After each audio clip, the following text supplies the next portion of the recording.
Hi everyone, आज हम लोग समझेंगे फर्स्ट ऑर्डर डिफरेंशियल इक्वेशन और साथ में इंटीग्रेटिंग फैक्टर का टॉपिक है ना। एज यूजुअल हम लोग पहले कॉन्सेप्ट को देखेंगे, फिर 3 न्यूमेरिकल्स को करेंगे, जो कि मैथमेटिकल फिजिक्स का टॉपिक अगर पढ़ रहे तो बहुत ही कॉमन है, यानी कि न्यूमेरिकल्स करना ही पड़ेगा।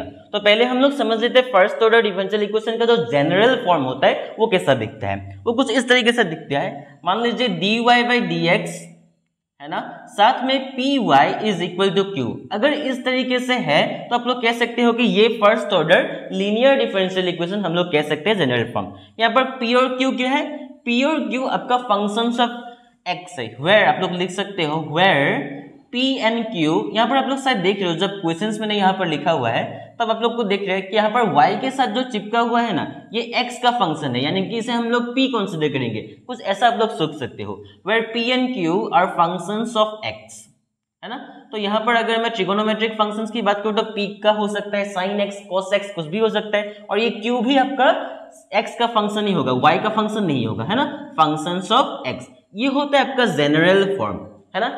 और फर्स्ट ऑर्डर मतलब क्या है? यहाँ पर जो डिफरेंशिएशन का टर्म है उसका जो पावर है बेसिकली वो कितना है? 1 है। उसे हम लोग ऑर्डर कहते हैं। यानी कि अगर डबल डिफरेंशिएशन होता तो इसे हम लोग क्या कहते हैं? सेकेंड ऑर्डर कहते हैं। अगर ये ट्रिपल डिफरेंशिएशन होता तो इसे हम लोग थर्ड ऑर्डर कहते हैं, क्योंकि ये एक ही बार डिफरेंशिएट हुआ है ना। तो इसका बेसिकली फर्स्ट ऑर्डर हम लोग कहते हैं। और जो मैंने पावर वाला बात किया था, मान लीजिए कुछ इस तरीके से है, d square y by d x square, है ना। तो मैं ये वाले पावर की बात कर रहा हूँ, ना कि इसका जो पावर है ना। अगर ये वाले डिफरेंशियल इक्वेशन के बाद में जो पावर लगाते हैं वो डिग्री कहलाता है। अगर सिर्फ हम यहाँ पर डिफरेंशिएशन की बात करूँ, ये कितनी बार डिफरेंशिएट हो रहा है? 2 बार डिफरेंशिएट हो रहा है, तो ये किससे कहते हैं? इसको ऑर्डर कहते हैं। आप लोग ध्यान रखना, ये छोटी छोटी बातें हैं, इसे ऑर्डर कहते हैं, इसे डिग्री कहते हैं, है ना। तो मैं ये वाले क्या कर रहा, पावर की बात कर रहा था, ना कि ये वाले पावर की, ताकि आप लोग कंफ्यूज ना हो, है ना। बाद में मुझे कमेंट में तो आप लोग लिख सकते हो ना कि यार सर को आता ही नहीं है ना। मजाक कर रहा हूँ, नहीं लिखेंगे आप लोग, वो पता है मुझे, उतना तो विश्वास है ना।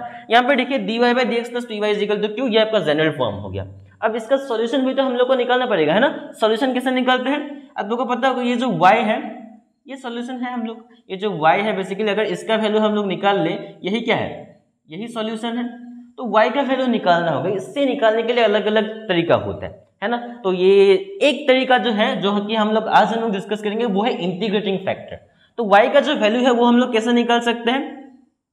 y इंटू इंटीग्रेटिंग फैक्टर का मैं क्या लिख रहा हूँ? इंटीग्रेटिंग फैक्टर को if लिख रहा हूँ, है ना। आप लोग ध्यान से समझ लेना, ठीक है ना। इंटीग्रेटिंग फैक्टर कैसे निकालते हैं वो मैं आप लोग को बताऊंगा, लेकिन y का वैल्यू कैसे निकालते हैं वो मैं आप लोग को बता रहा हूँ। y into integrating factor is equal to integration of, यहाँ पर क्या करेंगे आप लोग, जो ये q मैं दिखा रहा हूँ इसको इंटीग्रेट करेंगे with respect to dx plus c। यहाँ से y का वैल्यू तो निकल जाएगा, क्योंकि इंटीग्रेटिंग इसका वैल्यू निकालने के बाद इंटीग्रेटिंग फैक्टर को मैं अगर उस तरह भेज दूं, साथ में एक बात ध्यान रखना, यहाँ पर dx के साथ आपका इंटीग्रेटिंग फैक्टर लगेंगे, ठीक है ना।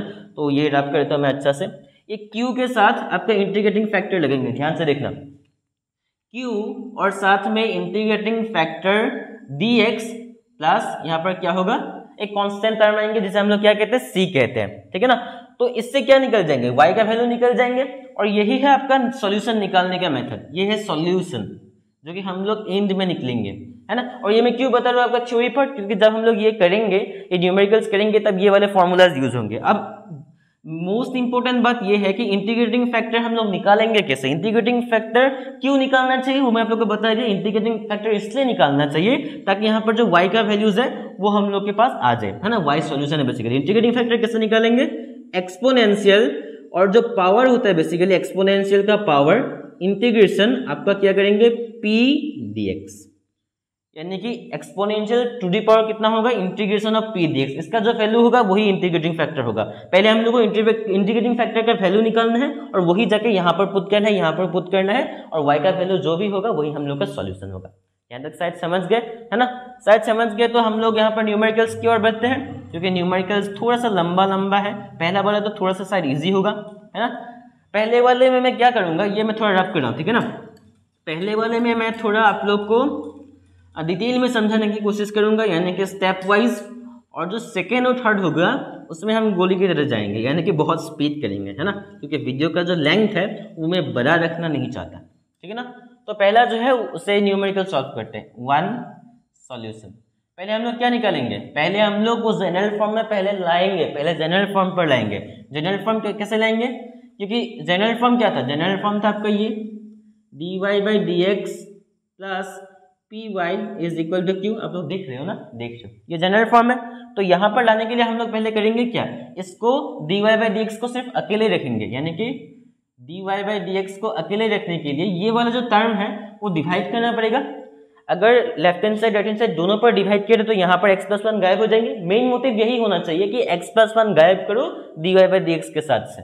कैसे गायब कर सकते हैं, डिवाइड कर सकते हैं। dy by d x minus y by कितना होगा, x प्लस वन होगा, और वहां पर भी क्या होगा, e to the power x plus one square था, एक एक कट जाएंगे तो बचेंगे x प्लस वन में डायरेक्ट कर रहा हूँ, है ना। इतना तो शायद आप लोग समझते हो यार, मुझे पूछना ही नहीं, आप लोग समझते हो। अब यहाँ पर dy बाई डी एक्स तो हो गया, प्लस पी एक्स, p मतलब क्या है, पी वाई, एक्स मतलब नहीं पी वाई, है ना, प्लस p मतलब कितना होगा, minus one by x plus one, और साथ में जो y चिपका हुआ है। मैं आप लोगों को थोड़ा यहाँ पर क्या कर रहा हूँ, डिटेल में समझा रहा हूँ। दो तीन में इसमें और इसमें तो ये सब करेंगे, डायरेक्ट लिख देंगे, ठीक है ना।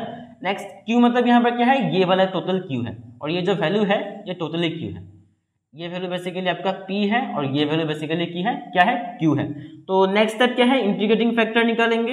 इंटीग्रेटिंग फैक्टर कैसे निकालते हैं, e to the power integration p dx, यानी कि क्या होगा, e to the power integration minus one by x plus one d x, है ना। ये सब रैप कर दो, ये सब इतना चाहिए नहीं आप लोग को, है ना, इतना तो शायद आप लोग को पता होगा, ठीक है। अगर टोटली नया हो आप लोग तो भी थोड़ा धीरे धीरे वीडियो को, थोड़ा जो वीडियो स्पीड है उसे कम कर सकते हैं। बहुत लोग कहते हैं वीडियो आप लोग बहुत स्पीड पढ़ाते हैं, कम करने का जो ऑप्शन है उसे चूज कर लो यार, है ना। नेट इतना चलाते हो उतना तो पता होगा आप लोग को। e टू दी पावर यहाँ पर कितना होगा, माइनस को एज दिस रखते हैं, बाहर लाते हैं, इंटीग्रेशन से बाहर लाएंगे, one by x plus one, उसका वैल्यू कितना आएंगे, उसका वैल्यू होगा log of x plus one. Integration पता है कि नहीं, आप लोग क्लास 12 में पढ़े होंगे यार, है ना। और आप लोग को ये भी पता होगा, और ये जो इंटीग्रेशन है, मतलब इंटीग्रेशन में इंटीग्रेशन नहीं यार, एक्सपोनेंशियल है, लॉग है, वो क्या हो जाते हैं, वो क्या हो जाते हैं, वो गायब हो जाते हैं। यानी कि बेसिकली आप लोग कह सकते हो minus log x plus one को हम लोग कैसे लिख सकते हैं, यहाँ पर करो, ठीक है ना, यहाँ से यहाँ पर e to the power minus को बेसिकली अगर हम लोग हटाएंगे e और लॉग गायब हो जाएंगे, है ना। तो यानी कि क्या बचेंगे हम लोग के पास, e टू दी पावर, पहले मैं माइनस को हटा देता हूँ, log by one by x plus one. ये स्टेप समझ गए कि नहीं, स्टेप समझ गए, ध्यान से बताना। ये जो माइनस है इसे हटाने के लिए मैंने क्या किया, log of x plus one को one by x plus one कर दिया, इतना तो समझ गए, है ना। तो बेसिकली यहाँ पर ये कर दिया, माइनस को हटा दिया, क्योंकि माइनस अच्छा नहीं लगता। अब एक्सपोनेंशियल और लॉग दोनों कैंसिल आउट हो जाएंगे, बचेगा क्या, one by x plus one बचा। यहाँ तक समझ गए। इंटीग्रेटिंग फैक्टर का वैल्यू निकल के आ गया। इंटीग्रेटिंग फैक्टर का वैल्यू क्या है, one by x plus one. अब मैंने जो यहाँ पर आप लोग को बताया था, सॉल्यूशन क्या होगा, y का वैल्यू कैसे निकलेगा, y into integrating factor is equal to integration of q integration factor dx plus c। अब यही वाले लगाएंगे, क्या करेंगे, y इंटू, अब जो मेन सॉल्यूशन पार्ट है उसमें जा रहे हैं, ठीक है ना। y इंटू इंटीग्रेटिंग फैक्टर कितना था, one by x plus one था, समझ गए, is equal to integration, q मतलब कितना है, q मतलब इसका value e to the power x, ये वाला q था, e to the power x plus one, साथ में इंटीग्रेटिंग फैक्टर मतलब one by x plus one. देखिए ये कैंसल आउट हो जाएंगे, और इसीलिए ये वाला क्वेश्चन दिया गया। यानी कि जो बेसिकली ये मैं जो क्वेश्चन है मैं कहाँ से ले रहा हूँ, HK10 वाला जो बुक है उसमें से ले रहा हूँ, है ना। बहुत लोग पूछते कि कहाँ से लिया क्वेश्चन वगैरह, तो साथ में dx प्लस c, HK10 वाला किताब लिख लीजिए, वहाँ से आप लोग कर सकते हो। y by x plus one is equal to, ये वाला कैंसिल हो गया, और integration e to the power x मतलब कितना होता है, e to the power x ही होता है, और dx कहाँ जाएंगे, मैंने डायरेक्ट इंटीग्रेशन कर दिया, ठीक है ना, एक स्टेप और बढ़ाने की जरूरत है नहीं, e to the power x plus c। अब y का वैल्यू क्या होगा, क्योंकि हम लोग को y का वैल्यू चाहिए, x प्लस वन को उधर भेज दीजिए, कितना होगा, x plus one e to the power x plus c x plus one. बहुत लोग क्या करते हैं, ये x प्लस वन को सिर्फ इसके साथ मल्टीप्लाई करते, इसके साथ नहीं करते, दोनों के साथ करना पड़ेगा, और यही वाला आपका सॉल्यूशन निकल के आ गया।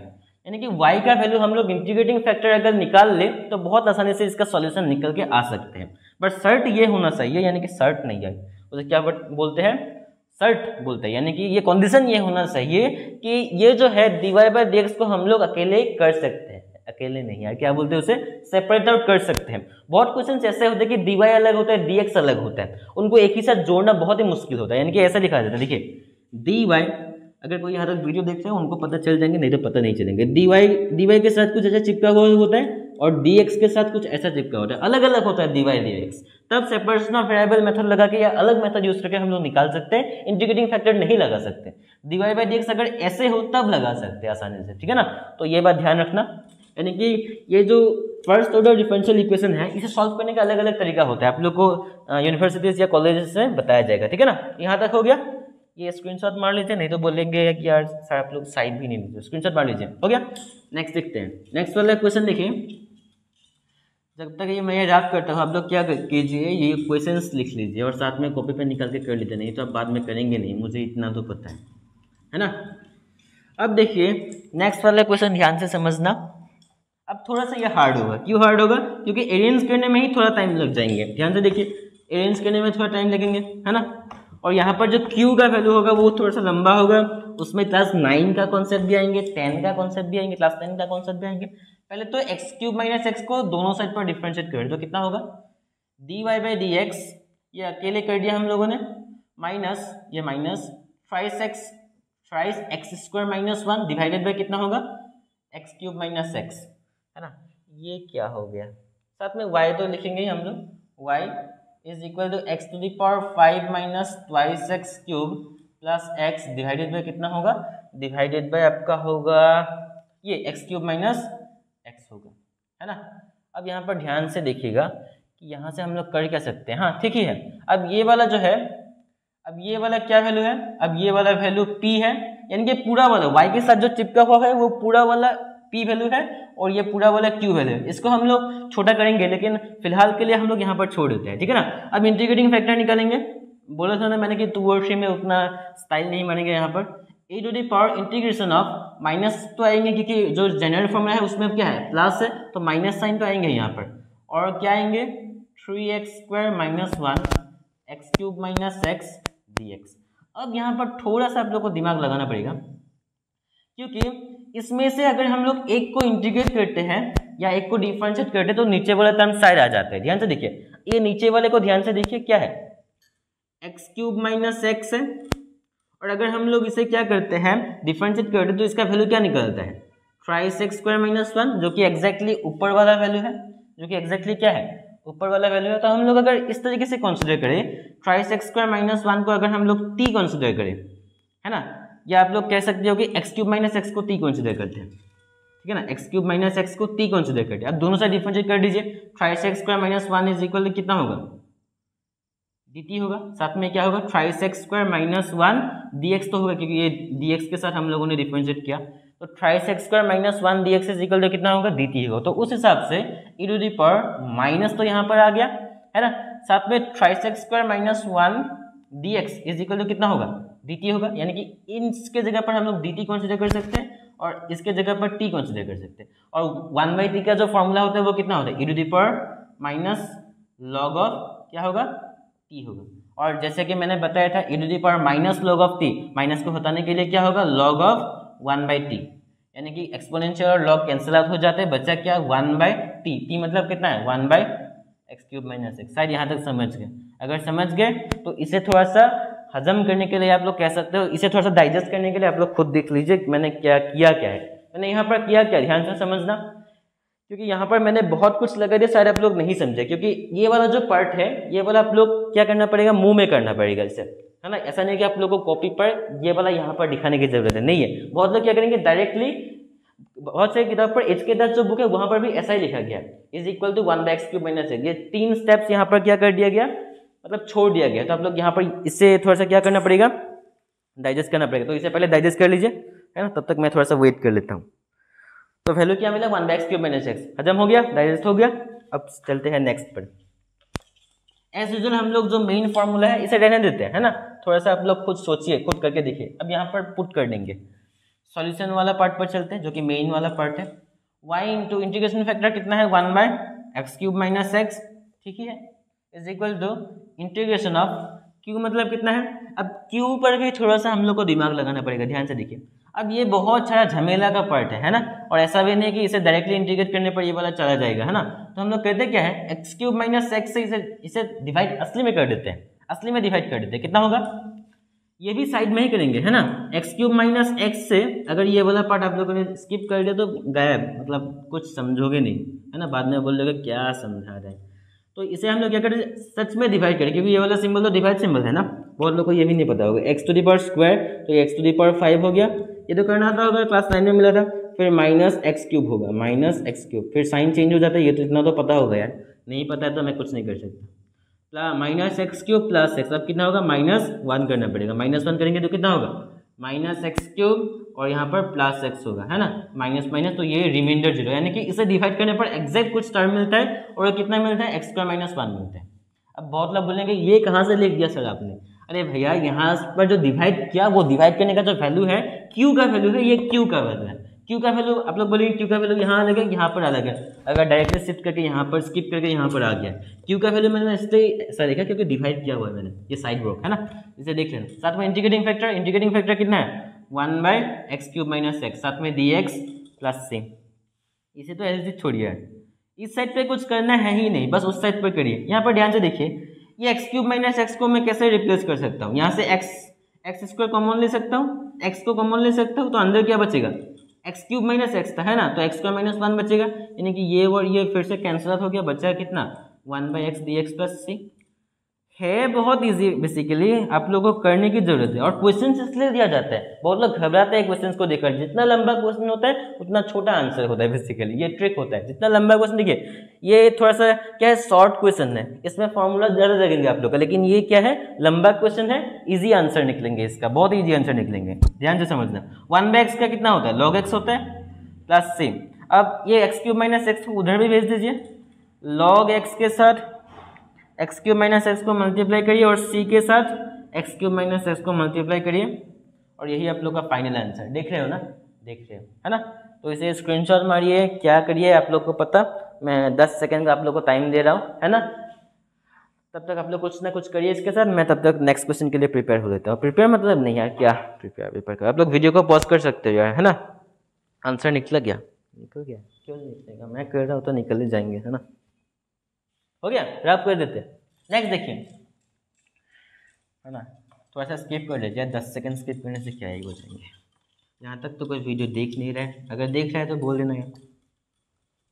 नेक्स्ट देखिए, अब यहाँ पे देखिए मैं इससे ले रहा हूँ, यहाँ पर ये ट्रिगोनोमेट्रिक फंक्शन को भी मैंने लेके दिखाया आपको, आप लोग को एक एक्सपोनेंशियल फंक्शन भी लेके दिखाया जो q का वैल्यू है, जो q और p का वैल्यू है, और एक पर मैंने ट्रिगोनोमेट्रिक फंक्शन लेके भी दिखाया हुआ है। नहीं तो बोलेंगे कि यार जो इजी वाला था वो तो पहले ले लिया, और ये बोर्ड इतना गंदा क्यों हो गया,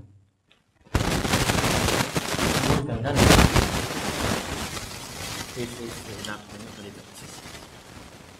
अब ये रैप कर देते, ठीक है ना। ये डिवाइड वाला पार्ट, ये डिवाइड वाले पार्ट में क्या था, मेन जो खिचड़ी पकड़ा था वो डिवाइड वाला पार्ट ही था।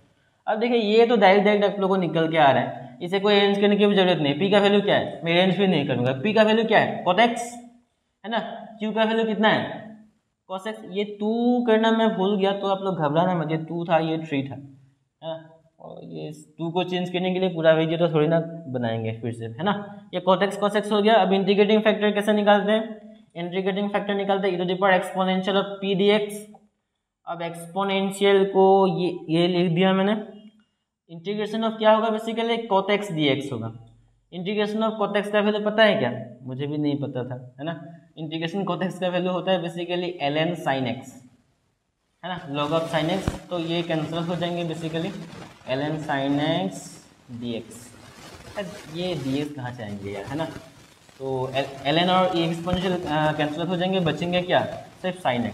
आप बोलेंगे कि यार ये मॉडुलस क्यों नहीं लिया, अरे लेके ले या ना ले क्या फ़ायदा यार, है ना। अब देखिए नेक्स्ट, अब क्या निकलेंगे, y का वैल्यू निकलेंगे, y into integrating factor is equal to integrating factor into cos x plus c। अब क्या करते हैं, u भी रूल लगा देते हैं, इसको u मान लेते हैं। अब अगर इसको u मानेंगे तो क्या होगा, वो क्या था ना, let u is equal to cos x, अगर मैं करता हूँ तो ये कितना होगा, du इज इक्वल टू कितना होगा, माइनस ऑफ sin x, है ना। अगर मैं तो sin x को लेता तो कुछ गलती होता क्या, है ना, लेके देखते क्या फायदा होगा, है ना। du is equal to minus sin x हो गया, तो यहाँ पर जो sin x है sin x dx होगा, ध्यान देना। तो यानी कि क्या होगा, अब इंटीग्रेशन जो वैल्यू है साइन एक्स, यहाँ पर डी एक्स लिखना मैं भूल गया, साइन एक्स डी एक्स के जगह पर मैं क्या पुट कर सकता हूँ, minus of u d u plus c. समझ गए कि नहीं समझ गए? समझ गए। अगर नहीं समझे तो मैं कुछ नहीं कर सकता। You square by 2 plus c, समझ गए। अब यू के जगह पर जो वैल्यू है वो पुट कर दीजिए। यू मतलब कितना है, यू मतलब अब देखिए ऐसा नहीं है कि cos x sin x में से किसी कौन से वाले को यू पकड़ू वो आप लोग कंफ्यूज हो जाओगे, कुछ भी पकड़िए यार, है ना, आंसर तो सेम ही निकलेंगे। सेम नहीं निकलेंगे, थोड़ा सा अलग निकल सकता है, वो मैं करके देखा नहीं अभी तक, सच बताऊं तो। यू का वैल्यू क्या था, यू का वैल्यू था cos x था, cos square x by 2 plus c, है ना। अब ये वाले साइन को उधर भेज देते हैं। अब ये वाले साइन को उधर भेजेंगे तो कितना होगा, y इज इक्वल टू जो फाइनल आंसर निकलता है cos square x by 2 sine x, हाँ ये ऊपर था तो डिवाइड ही होगा, plus c by sine x. ऐसे भी छोड़ सकते हो यार, 1 बाई साइन एक्स को cos एक्स भी लिख सकते हो, ऐसे भी लिख सकते हो, minus equal to minus 1 by 2 cos square x cosec x plus c cosec x, है ना। अब ये वाला भी हो सकता है। और बहुत लोग कहेंगे कि यार हम लोग u तो sin x को भी कंसीडर कर सकते हैं, तब तो माइनस से कोई खेल ही नहीं होता। कर सकते हैं, देखिए कैसे होगा, y is equal to u is equal to sine x को करते हैं, तब du इज इक्वल टू क्या होगा, cos x dx होगा, है ना। अब इसमें क्या होगा, इंटीग्रेशन होगा। दोनों तरीके से कर सकते हैं, आंसर थोड़ा डिफरेंस आ सकता है। देखिए ध्यान से देखते हैं, इंटीग्रेशन इज इक्वल टू कितना होगा, cos x dx के जगह पर मैं क्या पुट कर सकता हूँ, du, और ये तो होगा u du प्लस से आएंगे सेम। इंटीग्रेशन करने पर क्या आएगा, यू स्क्वायर बाई 2 ही तो आएंगे, यू स्क्वायर बाई 2 प्लस सी ही आएंगे, है ना। यू के जगह पर वो पुट करिए, क्या पुट करिए, sine square x by 2 plus c. अब एक फायदा इसमें ये है, ये जो साइन एक्स से कैंसिल हो जाएंगे, यानी कि y इज इक्वल टू क्या होगा, साइन एक्स अगर इधर भेज देंगे तो साइन एक्स बाई 2 होगा plus c by sine x होगा, है ना, यही होगा, हाँ यही होगा। तो आप लोग ये भी कर सकते हो, ये भी कर, दोनों में से किसी एक को करना यार, है ना। तो शायद आप लोग यहाँ तक समझ के। और HK दास वाला जो किताब है उसमें क्या किया है मैं एक बार देख लेता हूँ। y sin x is equal to cos square x by 2, y sin x is equal to कितना था, cos square x by 2 plus c. यहाँ पर माइनस नहीं आएंगे क्या, माइनस वाला पार्ट कहाँ गया, cos x is equal to u, let cos x is equal to u, हाँ cos u को तो cos x से माना है ना, तो इसमें क्या गलती है, डिफरेंशिएशन ऑफ cos x तो sin x ही होते हैं, इसमें गलत किया, माइनस तो था ही, माइनस को गायब क्यों कर दिया, ये वाला आंसर होगा। जो HK दास वाला किताब है उसमें आंसर ये है, ये आंसर ना हो कि ये वाला जो आंसर है बेसिकली ये कुछ इस तरीके से है, y sin x is equal to minus नहीं था, plus cos square x by 2 plus c, है ना, यही था, है ना। ये वाला माइनस गायब कर दे, क्यों गायब कर दे मुझे नहीं पता है, ध्यान से देख लीजिएगा, है ना। आई होप आप लोग यहाँ तक समझ गए। कुछ भी डाउट हो तो मुझे कमेंट करके बता सकते हो। मिलते हैं अगले वीडियो पर, तब तक के लिए जय हिंद।